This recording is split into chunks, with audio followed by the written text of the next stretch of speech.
നമസ്കാരം, ഞാൻ Vishnu Narayan, wish for ഹക്സിൻ്റെ NLP സീരീസിലെ പുതിയ വീഡിയോയിലേക്ക് നിങ്ങൾക്ക് എല്ലാവർക്കും സ്വാഗതം. കഴിഞ്ഞ എപ്പിസോഡൊക്കെ നിങ്ങൾക്ക് ഇഷ്ടപ്പെട്ടെന്ന് വിചാരിച്ചിരിക്കുന്നു. ഒട്ടും മടിക്കാതെ ഇപ്പോൾ നിങ്ങൾ ആദ്യമായിട്ടാണ് ഈ വീഡിയോ കാണുന്നതെങ്കിൽ സബ്സ്ക്രൈബും ബെല്ലൈക്കണും വേഗം ഞെക്കും. ഓക്കെ, ഇനി ഈ വീഡിയോ ഇഷ്ടപ്പെട്ടെങ്കിൽ ഇത് ചെയ്യുമ്പോൾ നമുക്ക് ലൈക്കും പ്രസ് ചെയ്യാം. ഈ വീഡിയോയിൽ നമ്മൾ പ്രതിപാദിക്കാൻ പോകുന്ന അല്ലെങ്കിൽ സംസാരിക്കാൻ പോകുന്ന അച്ചീവ്മെൻറ്റ്സ് സാക്ഷാത്കരിക്കാൻ വേണ്ടി നമ്മൾ കഴിഞ്ഞ പ്രാവശ്യം ഒരു ഫോർമുല പറഞ്ഞിരുന്നു. PAW process, PAW PAW process നമ്മൾ പറഞ്ഞിരുന്നു. Possibilities, ability and worthiness.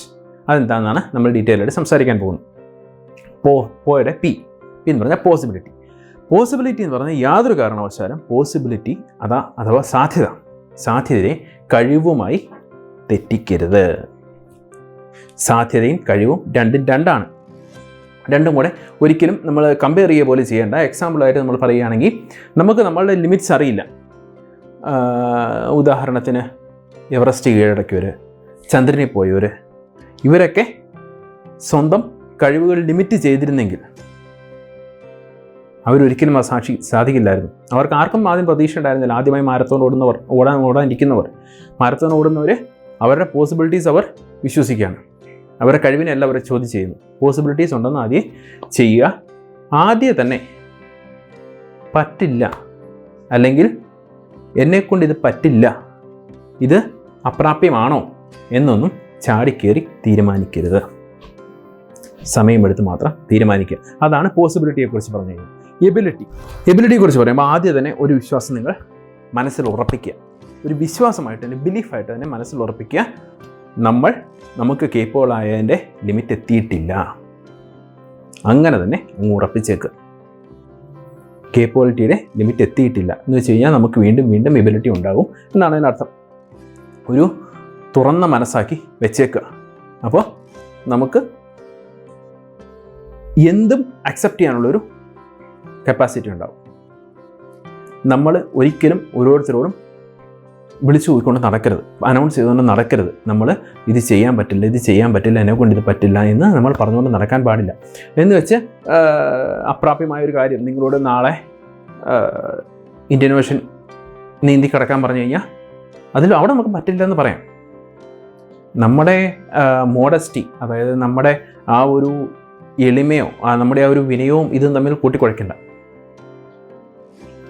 ഈ ഇന്ത്യൻ ഓഷൻ സ്വിം ചെയ്ത് ക്രോസ് ചെയ്യാന്നുള്ള ഹക്സ് ആയിട്ട് വേണം നിങ്ങൾ കൂട്ടിക്കോളൂ, അതിന് കുഴപ്പമില്ല. പക്ഷേ ഇമ്മീഡിയറ്റ്ലി ചെയ്യാൻ ചോദിച്ചാൽ പറ്റില്ല എന്നാൽ അതിന് പ്രശ്നമുള്ള കാര്യമല്ല. പക്ഷേ നേരെ മറിച്ച് നാളെ ഈ പ്രോജക്റ്റ് കംപ്ലീറ്റ് ചെയ്യാൻ പറ്റുമോ, ഇത്തിരി മെനക്കെട്ട ചെയ്യാവുന്ന കാര്യമാണെങ്കിൽ നമ്മൾ പറ്റുമെന്ന് തന്നെ പറയണം. പറ്റില്ല എന്ന് നമ്മൾ പറഞ്ഞു കഴിഞ്ഞാൽ ആ നെഗറ്റിവിറ്റി നമ്മളെ ബൈൻഡ് ചെയ്തിരിക്കും. നമ്മുടെ ലിമിറ്റേഷൻസ് നമ്മൾ ഒരലങ്കാരമായിട്ട് കൊണ്ടു നടക്കരുത്. അല്ലെങ്കിൽ നമ്മൾ ലിമിറ്റേഷൻസായി വിചാരിച്ചിരിക്കുന്ന കാര്യങ്ങൾ നമ്മൾ ഒരലങ്കാരമായിട്ട് കൊണ്ടു നടക്കരുത്. നമ്മൾ ആരോടും പറയുകയും ചെയ്യരുത്. ഈ നെഗറ്റീവ് ടോക്സ് ഒരുപാട് ദൂഷ്യം ചെയ്യും. നമുക്ക് ചെയ്യും, ബാക്കിയുള്ളവർക്ക് ചെയ്യും. ബാക്കിയുള്ളവരെ കേട്ട് കഴിഞ്ഞാൽ നമുക്കത് ദൂഷ്യം ചെയ്യും. നമ്മുടെ ഗോളുകൾക്ക് നമ്മൾ തന്നെ റെസ്പോൺസിബിലിറ്റി ഏറ്റെടുക്കുക. നമ്മൾ തന്നെ അതിന് അക്കൗണ്ടബിൾ ആകുക. പക്ഷേ യാതൊരു കാരണവശാലും എക്സ്ക്യൂസസ് അഡ്വാൻസ് ആയിട്ട് നിരത്തി വെക്കരുത്. അവസാനത്തെ വർത്തിനെസ്, ഇതിന് അർഹത. നമ്മൾ ഒരു ഗോൾ അച്ചീവ് ചെയ്യാൻ അർഹരാണോ? അത് NLP അല്ല തീരുമാനിക്കുന്നത്, നമ്മളാണ് തീരുമാനിക്കുന്നത്. NLP നിങ്ങളുടെ ഏതൊരു ഗോളാണേലും അത് അച്ചീവ് ചെയ്യാനുള്ള ഒരു ഉപാധി മാത്രം, ഒരു ടൂൾ മാത്രമാണ് ഈ NLP എന്ന് പറയുന്നത്.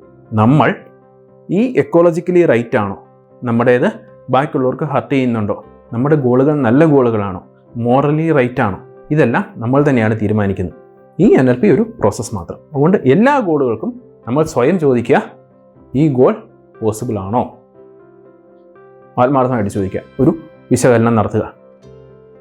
എനിക്ക് ഈ ഗോൾ അച്ചീവ് ചെയ്യാനുള്ള എബിലിറ്റി ഉണ്ടോ? ഞാൻ ഈ ഗോളിന് അർഹനാണോ? ഇങ്ങനെ സ്വയം ചോദിക്കുക.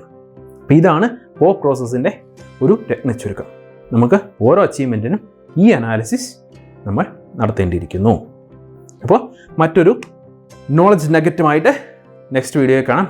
Till then, be happy, keep smiling, bye bye.